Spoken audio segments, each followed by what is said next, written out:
13 de março é o Dia Nacional de Luta contra a Endometriose. A data foi criada em 2022 pela Lei 14.324, que criou também a Semana Nacional de Educação Preventiva e Enfrentamento à Endometriose. Nessa entrevista você vai saber o que é, quais os sintomas e como é feito o tratamento dessa doença que atinge 1 em cada 10 mulheres brasileiras. Eu converso agora com Leandro Rezende, ginecologista e obstetra e membro da Sociedade de Ginecologia e Obstetrícia de Brasília. Leandro, bem-vindo à Cidadania, obrigado pela sua presença na TV Senado. Eu que agradeço, Marcelo, a oportunidade, é um prazer estar aqui nessa casa e esclarecer as dúvidas que realmente a gente encontrar. Então vamos lá, começar pelo principal, né? O que é a endometriose? O que é essa doença? Quais as causas? Olha, Marcelo, a endometriose hoje é uma doença que acomete especialmente mulheres na idade reprodutiva, mulheres mais jovens, e que realmente nos espanta em termos do número da quantidade de mulheres que apresentam esse diagnóstico. É uma doença que tem um padrão inflamatório e que, curiosamente, a gente ainda não tem completo conhecimento da sua causa. Hoje a gente conhece muito bem as consequências que ela gera para a vida da mulher, porém a sua causa específica, a sua gênese, a gente ainda tem muitos estudos que são feitos para tentar esclarecer com 100% de certeza. Então, isso torna o diagnóstico ainda um pouco mais complicado, já que a gente está falando de algo que a gente não sabe como começa, mas a gente basicamente trata os sintomas relacionados com os problemas que essa doença causa na vida das mulheres. Qual é o órgão? É uma doença que é no ovário, né? Atinge outros órgãos, ela fica só... Como é que é essa? Na verdade, a endometriose corresponde pela presença de um tecido que normalmente deveria estar dentro do útero, que é o endométrio, quando ele sai fora do útero. E isso pode acometer vários órgãos. Os mais comuns que a gente encontra, normalmente é ovário, intestino, bexiga, mas ele também pode acometer outros órgãos, né? A gente já viu casos um pouco mais raros, mas, por exemplo, no pulmão. Então, realmente é uma doença que o que a gente procura é saber o que faz com que ela inicie e comece a se proliferar. Então, hoje o que a gente tem é atender aquelas pacientes que já chegam com algumas queixas e quando a gente faz o diagnóstico, a gente já faz o diagnóstico baseado na lesão que foi provocada por esse tecido, né, que a gente chama de um tecido ectópico, ou seja, um tecido fora do lugar onde ele deveria estar. E por que mulheres mais jovens de idade reprodutiva? Porque ele é uma doença hormônio dependente. Então, precisa haver estímulo hormonal. Então, como a gente associa sempre as mulheres de idade reprodutiva como aquelas que estão produzindo hormônio, esse tecido, a partir do momento que ele se encontra fora do útero, o estímulo dos hormônios ovarianos fazem com que ele gere algumas lesões. Lesões muitas vezes que causam fibrose, uma dificuldade de deslizamento dos outros órgãos na região pélvica. E o que é mais importante e nos deixa mais angustiados é que, além de debilitar muito a qualidade de vida da mulher, causa efeitos relacionados à infertilidade. Ou seja, estamos falando justamente de uma doença que acomete mulheres na idade reprodutiva e que causa, muitas vezes, uma infertilidade. Às vezes, uma dificuldade muito grande para engravidar e que é o que leva muitas dessas mulheres no nosso consultório. Então, muitas mulheres chegam, às vezes, dizendo que estão tentando engravidar há um determinado tempo, 6 meses, 1 ano, 2 anos, e não conseguem. E a gente faz toda a investigação e a gente nunca pode esquecer que a endometriose é uma causa muito frequente. Né? Por exemplo, você falou de 10%.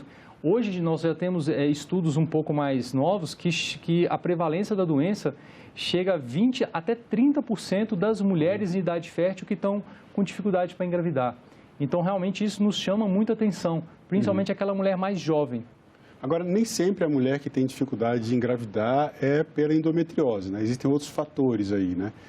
Essa dificuldade é um indicativo forte de que pode ser uma endometriose? Com certeza, excelente pergunta. Normalmente, quando a gente faz a avaliação das mulheres com dificuldade para engravidar, em geral, em termos de número, a gente tem que de 25% a 40% das mulheres com dificuldade para engravidar, esse problema está relacionado com a endometriose. Quando a gente já tem o diagnóstico de endometriose numa mulher, a gente sabe que 50% dessas mulheres com endometriose vão apresentar uma dificuldade para engravidar. Então, realmente é um número muito grande de mulheres, não só no Brasil, mas no mundo. E quais os sintomas da doença, né? Quais são os primeiros indicativos e quando que eles começam a aparecer? Olha, os principais, além da questão de infertilidade, ou seja, a mulher que não consegue engravidar, sem dúvida é a dor. Então, a dor é o que mais chama a atenção nas mulheres com endometriose. Mas, Marcelo, não é uma dor qualquer, é uma dor realmente que debilita, que coloca uma perda de qualidade de vida importante na vida dessa mulher. Então, a mulher que chega no nosso consultório, muitas vezes, que já passou por vários médicos, já foi várias vezes aos pronto-socorro com dor e não foi esclarecido a origem dessa dor. Porque até desconhecimento de parte de alguns médicos, né, às vezes muito preconceito que a gente encontra, e porque hoje em dia a gente tem algumas ferramentas que não tínhamos antigamente e um conhecimento sobre a doença. Então, é uma dor que a mulher sente, normalmente uma dor cíclica, mas que pode ficar por mais tempo. Normalmente, ela piora no período do ciclo menstrual, enquanto a mulher está menstruada, e que é uma dor que faz com que, mesmo que ela tome remédio, ela não consiga desempenhar as atividades do dia a dia dela. Então, as mulheres jovens que trabalham, elas realmente têm muita dificuldade. Elas faltam muito ao trabalho, às escolas. Hoje em dia, para se ter ideia, eles têm um tempo estimado entre o início dos sintomas e o diagnóstico, que no Brasil é em volta de 9 anos, Marcelo. Então, a mulher fica muito tempo procurando uma causa dessa dor, principalmente, e muitas vezes não consegue encontrar por vários motivos. Dentre esses que eu falei, a questão de desconhecimento por parte de alguns ginecologistas ou médicos em geral, e também de um certo preconceito que às vezes a mulher chega. A mulher chega às vezes no pronto-socorro dizendo que está com dor, que está com cólica no período menstrual, e às vezes falam para ela, não, mas isso é normal. É claro que a dor no período menstrual é algo normal para a mulher, mas a mulher que tem endometriose, a dor dela tem características diferentes, tem intensidade diferente. E é nisso que a gente que estuda mais essa doença consegue focar a nossa investigação e consegue fazer o diagnóstico. E essas dores, elas interferem também nas relações sexuais. A gente está falando aqui principalmente de mulheres jovens, né? Então, a gente precisa tocar nesse assunto. Sem dúvida, é uma queixa muito frequente e essas mulheres, eu inclusive nas consultas, eu peço até para que o esposo, o parceiro vão às consultas para a gente explicar que muitas vezes não é a questão dela ser mais sensível, não, é a doença agindo mesmo. Como a doença tem uma tendência a acometer parte, né, da região pélvica mais posterior, frequentemente durante o ato sexual existe uma dor muito intensa. Tá? Uma coisa muito frequente também é a alteração do hábito intestinal. As mulheres, normalmente, que têm endometriose muito próximo do intestino, no período menstrual, elas apresentam uma mudança brusca do hábito intestinal. O intestino costuma ficar mais solto ou ter, às vezes, uma constipação. Então, isso é algo que a gente que estuda mais consegue realmente identificar nessas mulheres que nos procuram no consultório. A constipação que você fala é quando ela fica com o intestino preso, o né? intestino preso. Fora do período menstrual, muitas vezes o intestino fica mais preso. E quando ela está no fluxo menstrual ativo, o intestino costuma soltar, justamente quando tem uma endometriose próxima do intestino. Como é que é feito o diagnóstico da doença? Olha, hoje nós temos aqueles métodos menos invasivos, então a questão da anamnese, do exame físico, nos dá muitas provas sugestivas, assim como exames de imagem. Então hoje nós temos ferramentas que não tínhamos antigamente, como a ressonância específica para o mapeamento da endometriose, ecografia transvaginal com preparo intestinal, feita por profissionais que tenham uma capacitação nessa doença. Agora, o diagnóstico realmente é firmado a partir do momento que a gente faz um procedimento cirúrgico que se chama laparoscopia com a biópsia. Então, a gente faz a cirurgia laparoscópica, onde a gente consegue identificar a lesão, faz a biópsia e aí sim a gente pode confirmar que a paciente tem essa doença. Então, só o exame clínico ele é insuficiente para um diagnóstico? Isso, ele é sugestivo, ele nos dá muitas pistas, muitas evidências, mas hoje em dia, quando a gente fala da certeza de endometriose, a gente precisa da biópsia daquele tecido ectópico ao útero para a gente poder realmente falar para a paciente que ela tem essa doença. E quando são feitos exames de imagens, são exames de imagens comuns ou são especializados para a identificação da endometriose? Excelente. E é por isso que muitas vezes a gente tem essa demora no diagnóstico. Porque para a gente ter o diagnóstico presuntivo da endometriose, a gente precisa que uma pessoa que faça ecografia transvaginal seja preparada para aquela doença. Porque realmente existem alguns detalhes no diagnóstico, na ecografia transvaginal, que são diferentes do exame habitual que a mulher faz no dia a dia. Então, hoje a gente tem profissionais especializados no diagnóstico de endometriose através da ecografia transvaginal, assim como na ressonância também. A ressonância hoje é uma ferramenta muito importante para a gente, que a gente consegue fazer realmente diagnósticos numa fase mais inicial, assim como a transvaginal com preparo feito por pessoas capacitadas para o diagnóstico de endometriose. E aí, duas perguntas. Uma assim, primeiro, é hereditária a doença? E aí, completando dentro desse mesmo escopo, predisposição genética, né? Com o avanço da medicina genética, é possível identificar cedo que uma pessoa, que uma mulher tem uma predisposição a desenvolver endometriose, assim, talvez tomar algumas medidas preventivas durante o início da vida? Ótima pergunta também. A gente tem alguns estudos um pouco mais recentes que tentam justamente esclarecer isso. Como a gente ainda não sabe 100% a causa da endometriose, hoje já existem estudos que avaliam a questão realmente genética. Primeiro, se é hereditário, se é um gene que passa da mãe para a filha, e para avaliar se uma mulher, que às vezes a gente não pode avaliar a mãe dela, mas se ela tem alguma alteração genética, que aí sim a gente possa fazer alguma medida tentando evitar, né, essa doença. Esses estudos ainda estão em andamento, a gente não tem isso ainda de forma assim, estudos muito robustos que nos deem um resultado importante, mas a gente continua na luta para tentar identificar o mais precocemente, porque sem dúvida, o diagnóstico precoce nos possibilita tratamentos menos agressivos, né, e que conseguem realmente melhorar a qualidade de vida da mulher e para aquelas que desejam engravidar, a gravidez. E aí, falando em tratamento, já chegou nesse ponto, como é feito o tratamento da endometriose? Olha, o tratamento é o que a gente fala, tratar uma doença que a gente não sabe a causa. Então, a gente trata basicamente as consequências dela. O tratamento hoje, na grande maioria das vezes, é realmente cirúrgico, é a cirurgia. A cirurgia permite que a gente faça o diagnóstico e, além disso, o tratamento imediato das lesões. Porque a partir do momento que a gente tem a lesão que já se consolidou ali na região pélvica, o tratamento definitivo é a gente retirar essa lesão. Hoje existem algumas modalidades de mulheres que às vezes não podem fazer tratamentos cirúrgicos por vários motivos. Então, existem algumas opções onde a gente consegue não tratar a endometriose, porque a partir do momento que aquela lesão já foi feita na região pélvica, a gente só consegue tratar se a gente retirar. Mas o uso de hormônios anticoncepcionais, os dispositivos intrauterinos, eles podem amenizar os sintomas relacionados com a dor da endometriose. Mas o tratamento definitivo a gente só consegue quando realmente consegue retirar a lesão. Então, esses outros tratamentos, como fisioterapia, medicamentos simplesmente para dor, analgésicos, o uso de anticoncepcionais, de hormônios de uma forma em geral, eles ajudam a aliviar os sintomas, mas o tratamento definitivo realmente é cirúrgico. O implante hormonal é recomendado nesses casos? O implante hormonal, na verdade, ele funciona como uma via de administração.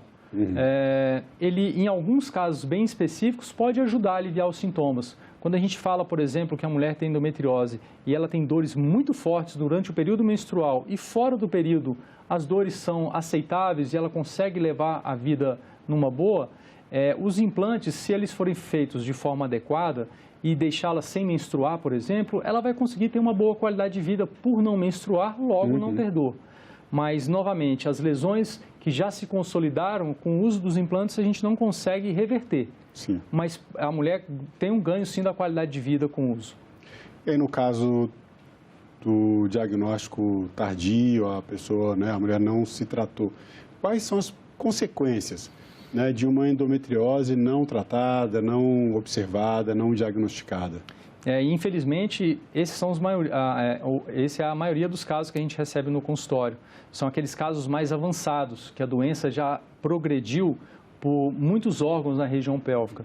Então, o grande problema é que nessas mulheres, quando a lesão se torna muito extensa, a gente acaba tendo que muitas vezes fazer ressecções, cirurgias muito agressivas, muito radicais, com retirada de fragmentos de parte do intestino, às vezes bexiga, ovário, e às vezes o próprio útero, quando a mulher às vezes já não tem mais o intuito de ter novas gestações.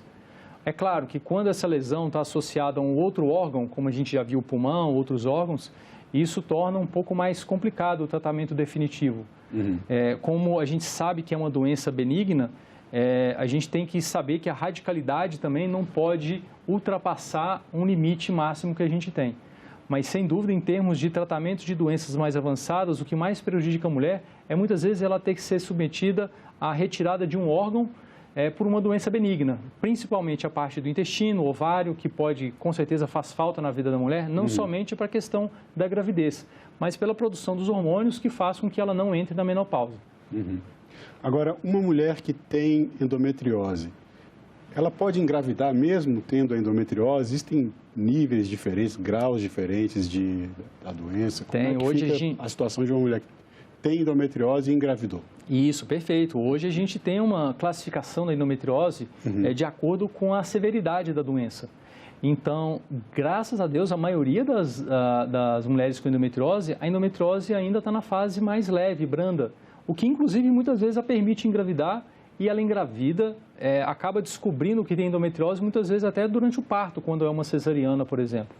Então, é muito importante que isso fique claro para a mulher. A partir do momento que ela engravida tendo endometriose, isso não vai comprometer a qualidade da gravidez dela, não vai tornar a gravidez de risco, nem muito menos vai causar problemas para a criancinha, para o feto, para o neném dela. Então, o grande problema da endometriose, às vezes, é conseguir engravidar. A partir do momento que ela consegue engravidar, isso deixa de ser um problema relacionado com a gravidez em si. E muitas mulheres engravidam sim com endometriose porque, graças a Deus, grande parte das mulheres com endometriose tem a fase mais leve, mais branda. Agora, você falou que é uma doença benigna. Existe algum risco, a gente precisa falar disso aqui, de a endometriose acabar desencadeando um processo de tumor maligno? Nossa, muito boa, porque há 4 anos atrás, um estudo que foi mostrado no Congresso Europeu mostrou que mulheres com mais de 40 anos, quando elas têm endometriose no ovário, especificamente no ovário, elas têm um risco aumentado para desenvolver câncer de ovário. Tá? São estudos muito pontuais, coisa mais recente, mas a gente não pode deixar de falar isso. Então, existe sim. Então, aquela mulher que tem endometriose no ovário, com mais de 40 anos, a gente tem que ter condutas um pouco mais radicais. O que seria, ao invés de muitas vezes tirar somente aquele foco de endometriose do ovário, muitas vezes a gente tem que tirar o ovário todo. É claro que isso tem que ser feito a gente avaliando questão de risco e benefício para a mulher. Mas existem sim estudos que mostram que no ovário especificamente, a presença dessa lesão no ovário em mulheres com mais de 40 anos, ela apresenta um risco relativo aumentado para câncer de ovário. Agora aí a gente chegou nessa faixa etária das mulheres com mais de 40 anos. Daí para frente a gente já está entrando numa fase mais madura da vida. Quando a mulher vai chegando mais próxima do período natural da menopausa, os riscos, ou mesmo ela que tenha, uma mulher que tenha endometriose, os sintomas vão desaparecendo? Ótimo. Como eu falei, é uma doença realmente hormônio dependente que acomete mulheres de idade fértil. A partir do momento que a mulher tem endometriose e ela entra na menopausa, muitas vezes os sintomas são realmente reduzidos. Se já havia uma doença muito avançada, às vezes isso não vai ser de uma forma imediata e ela não vai ficar muitas vezes 100% sem dor. Ou seja, o dano que foi feito, a gente não consegue reparar e ele vai ser amenizado, mas muitas vezes ele não vai ser simplesmente abolido na menopausa. Agora, na menopausa, depois dos 40, 45 anos, ou quando a mulher entra na menopausa, a gente não vê uma mulher iniciar um quadro de endometriose. Isso realmente a gente ainda não viu. Eu tenho uma pergunta de internauta aqui. A endometriose, ela causa aumento de peso? Tem alguma relação com obesidade e endometriose? Olha, diretamente não, indiretamente com certeza. Porque, como eu falei, uma mulher dessa que tem endometriose, ela passa por todo esse sofrimento que a doença causa, muitas vezes ela procura buscar, às vezes, outros remédios, outras terapias. E é uma mulher que realmente ela recebe, parece que um estigma, né, de outras pessoas e que tem realmente, como a qualidade de vida dela é muito ruim, ela não consegue ir para a academia, não consegue fazer atividade física, ela acaba tendo uma dieta que não é muito adequada Então, de forma indireta, pelo fato da endometriose comprometer a qualidade de vida da mulher, isso também se reflete na questão do peso, porque ela não vai conseguir fazer as recomendações que a gente tem de atividade física regular, de ter bons hábitos de vida, bons hábitos alimentares, porque é uma mulher que realmente sofre muito com a doença. As dores são crônicas, né? São crônicas e são muito intensas. E o Sistema Único de Saúde, o SUS, ele oferece tratamento, diagnóstico? Como está essa situação da saúde pública em termos de oferta de serviços e de prevenção para as mulheres brasileiras? E que, infelizmente, é a maioria, né? Porque a maioria das mulheres com endometriose ainda dependem do SUS para o diagnóstico e tratamento. E como algumas áreas do SUS, a gente realmente tem um déficit, tanto de disponibilidade de exames específicos. Então, por exemplo, fazer uma ressonância para uma mulher com suspeita de endometriose no SUS ainda é muito restrito. Essas ecografias transvaginais com preparo, feitas por profissionais especializados, a gente tem muito menos acesso e, sem dúvida, o tratamento acaba sendo dificultado, porque a gente tem uma fila muito grande e a gente tem poucos profissionais habilitados para fazer aquela cirurgia. Então, sem dúvida, realmente é um entrave muito grande para a grande maioria das mulheres. Agora, falando aqui para pais e mães de meninas que estão entrando na adolescência, saindo naquela fase de pré-adolescência, infância, o que a gente tem para dizer para essas pessoas? Que cuidados devem ser tomados com essas crianças, com essas meninas? E como prevenir para que, caso algumas delas desenvolvam a endometriose, que se possa tratar isso desde cedo? Claro. Eu também, como pai de 2 meninas, como esposa, eu sei realmente que isso é algo que nos chama muita atenção. E o que eu tenho para falar para todo mundo é que não ignore, né, a dor que aquela menina, aquela jovem adolescente sente. A gente sabe que, muitas vezes, ela está associada a outras coisas, mas nunca ignorar. Saber que é algo que, claro, a mulher no início das primeiras vezes que ela fica menstruada, ela vai sentir cólica, mas as cólicas de quem tem endometriose, elas são diferentes. E se às vezes os pais não conseguem identificar, que no mínimo leve a um profissional habilitado para que faça pelo menos um rastreamento inicial, para fazer um acompanhamento adequado. Então, sem dúvida, o que eu falaria para esses pais é que nunca ignorem uma dor que muitas vezes acha que é superestimada e muitas vezes não é. Então, quando começar a perceber que a filha, a irmã, a esposa estão começando a faltar ao trabalho, à escola, o rendimento está caindo e percebe-se nitidamente que às vezes a pessoa fica um pouco mais retraída, muitas vezes, às vezes não quer nem fazer outras atividades sociais com medo da dor. Então, nunca ignore isso. Quando tiver esse tipo de situação, procure um especialista. Hoje nós temos excelentes profissionais na área e para que seja feito o diagnóstico, e quanto antes a gente fizer o diagnóstico, mais simples é o tratamento. Porque o tratamento, muitas vezes, como eu disse, é cirúrgico, mas uma coisa é você fazer uma cirurgia numa paciente que tem um pequeno volume de doença. Outra coisa é quando a doença já se espalhou para vários órgãos e torna a cirurgia muito mais arriscada, com mais riscos de complicações. Agora, quando você faz uma cirurgia e retira, né, a lesão, isso dá uma cura ou depois de feita a cirurgia é preciso fazer um acompanhamento? Ela tem risco de voltar? Como é que a endometriose se comporta nesse caso? E é um mito, né, dizer que às vezes quando a pessoa retira o útero, isso quer dizer que ela vai estar isenta de ter endometriose, né? Então, a cura da endometriose não é retirar o útero, e sim retirar as lesões. O grande problema é que essas lesões, como eu falei que a gente ainda não sabe 100% a sua origem, elas podem voltar. Quando a gente retira todas as lesões, mas a gente preserva o útero, a chance disso acontecer é maior e mais precoce a recidiva. Então, fazer a cirurgia para retirar as lesões não isenta ela de no futuro voltar a ter endometriose. Então, por isso que é importante manter o acompanhamento. O acompanhamento nesses casos, depois da cirurgia, é sempre fundamental para que a gente consiga perceber no mínimo intervalo de tempo uma possível recidiva da doença. Bom, Leandro Rezende, eu quero agradecer mais uma vez a sua presença aqui no nosso programa. Quero agradecer na sua pessoa a Sociedade de Ginecologia e Obstetrícia de Brasília por ter indicado você para conversar sobre esse assunto. Imagina, eu que agradeço a oportunidade. Nós estamos no mês, não somente no mês de conscientização da endometriose, mas no mês que marca o Dia das Mulheres, né, a quem eu sempre presto minha homenagem. Então, é muito importante, né, para que todos saibam, né, que a gente está falando de uma doença que, por mais que seja benigna, a dor dela realmente se assemelha muito a doenças, muitas vezes, oncológicas. Então, inclusive, a terapia que a gente faz para a dor nessas mulheres é muito parecida.